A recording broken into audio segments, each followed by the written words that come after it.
Hello friends, कैसे हैं आप सभी। मैं हूं दिव्या वर्मा एंड आप सभी लोग हैं मेरे साथ इंडिया के बेस्ट स्टडी चैनल पर जिसका नाम है स्मार्ट स्टडी 101। दोस्तों, आज हम लोग डिस्कस करने वाले हैं बीए फर्स्ट ईयर या बीए सेमेस्टर 2 से संबंधित कला के कुछ महत्वपूर्ण प्रश्न। और जितने भी प्रश्न आज डिस्कस किए जाएंगे सभी बहुत ही ज़्यादा इंपॉर्टेंट होने वाले हैं, इसलिए आप लोग इस वीडियो पर लास्ट तक बने रहिएगा। एक भी पॉइंट आप लोगों को मिस नहीं करना है। दोस्तों, आज हम लोग जितने भी प्रश्न डिस्कस करेंगे सभी लघुत्तरीय प्रश्न रहेंगे। अगर आप लोग ऑब्जेक्टिव प्रश्न की तैयारी करना चाहते हैं तो चैनल पर जाइए, वहां आप लोगों को ऑब्जेक्टिव प्रश्न से संबंधित वीडियो मिल जाएगी। वहां से जाकर आप लोग ऑब्जेक्टिव प्रश्न की तैयारी कर सकते हैं। तो चलिए दोस्तों, टाइम को वेस्ट किए बिना वीडियो को स्टार्ट करते हैं। और वीडियो पसंद आती है तो वीडियो को लाइक शेयर जरूर करिएगा। तो पहला क्वेश्चन है आप लोगों का, प्रश्न संख्या 1, वर्ण सामंजस्य को स्पष्ट करें। ठीक है, वर्ण सामंजस्य क्या होता है इसे स्पष्ट करना है। चलिए इसका आंसर देखते हैं। चित्रतल पर रंगों का संयोजन इस प्रकार से होना चाहिए कि वह सुखद और आकर्षक लगे। सबसे सुखद वे वर्ण योजनाएं होती हैं जिनके संयोजक रंगों में सहयोग तथा सामंजस्य होता है। इनसे ऐसा आभास होता है मानो सभी रंग वास्तव में एक दूसरे से संबंधित हैं, किंतु फिर भी एक रास्ता से बचाने के लिए उनमें पर्याप्त विविधता भी होती है। ठीक है, वर्ण के दो मुख्य समूह हैं जिन्हें हम गर्म वर्ण और ठंडे वर्ण कहते हैं। ठीक है, वर्णों के दो समूह होते हैं, कौन कौन से? गर्म रंग और ठंडे रंग। ठीक है, और गर्म रंग ठंडे रंग क्या होते हैं इसके बारे में इससे पहले की वीडियो में मैं डिस्कस कर चुकी हूँ। अगर आप लोग देखना चाहते हैं, इच्छुक हैं, तो जाके वीडियो देख सकते हैं। ठीक है, गर्म रंगों में एक पारिवारिक संबंध है जिसे स्वाभाविक सामंजस्य कहा जाता है। इसी प्रकार का संबंध ठंडे रंगों में भी होता है। वर्ण सामंजस्य के लिए समीपस्थ वर्ण योजना का प्रयोग कर सकते हैं। ठंडे वर्ण के साथ ठंडे वर्णों का प्रयोग चित्र में सामंजस्य भाव लाता है। ठीक है, ठंडे रंगों के साथ में ठंडे रंगों का प्रयोग चित्र में सामंजस्य का भाव लाता है। इसी प्रकार गर्म वर्णों के साथ में गर्म वर्णों का प्रयोग करना चाहिए। यदि विविधता की आवश्यकता अनुभव हो तो कुछ ठंडे रंगों की योजना में कुछ गर्म रंग और गर्म रंगों की योजना में कुछ ठंडे रंगों का भी प्रयोग किया जा सकता है। ठीक है, चलिए नेक्स्ट क्वेश्चन देखते हैं। अगला क्वेश्चन आपका है प्रश्न संख्या 2, बुंदेलखंड की चितेरी कला क्या है। बुंदेलखंड की चितेरी कला क्या है, चलिए देखते हैं। चितेरी बुंदेलखंड की प्राचीन कला है। बुंदेलखंड में विवाह के अवसरों पर मुख्य द्वार पर चितेरी कला का चित्रण किया जाता है। आप लोग इसे ध्यान रखिएगा कि बुंदेलखंड में विवाह के अवसरों पर मुख्य द्वार पर, ठीक है, जो मेन गेट होता है वहाँ पर चितेरी कला का चित्रण किया जाता है। इसके साथ ही सावनी की मटकियों, मिट्टी के बर्तनों और खिलौनों पर भी यह चित्र बनाए जाते हैं। चितेरी बनाने में चूने के रंगों का प्रयोग किया जाता है। इस पॉइंट को ध्यान रखिएगा कि चितेरी कला में चूने के रंगों का प्रयोग किया जाता है।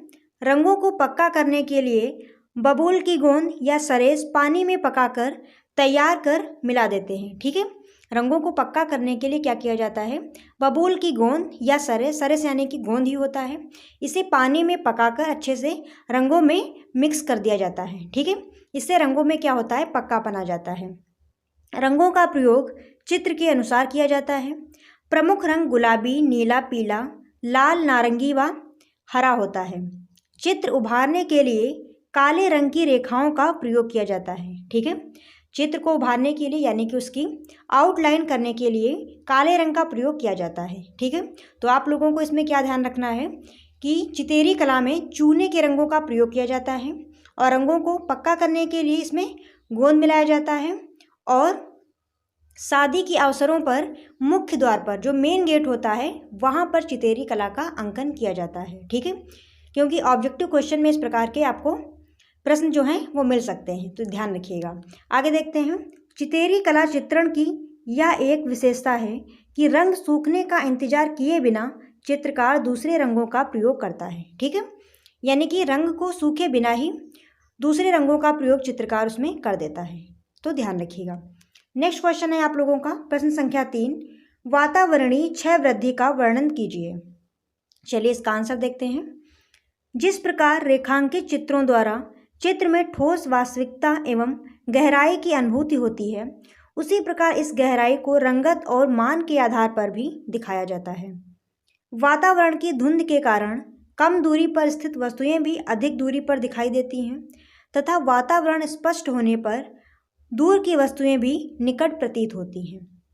चित्र में दूरी और निकटता का बोध कराने के लिए आकारों को छोटा बड़ा प्रदर्शित करने के अतिरिक्त रंगत एवं मान की भिन्नता भी दिखाई जाती है। ठीक है, जैसे कि कोई वस्तु दूर रखी हुई है तो उसे आप छोटा बनाएंगे और थोड़ा हल्के कलर का प्रयोग करेंगे, लेकिन जो वस्तु आपके पास में रखी है उसे चटक रंगों के द्वारा और बड़ी बनाएंगे। ठीक है, आगे देखते हैं। ठंडे और गर्म रंगों में गर्म रंग आगे बढ़ने वाले या अग्रगामी तथा ठंडे रंग पीछे हटने वाले या पृष्ठगामी होते हैं।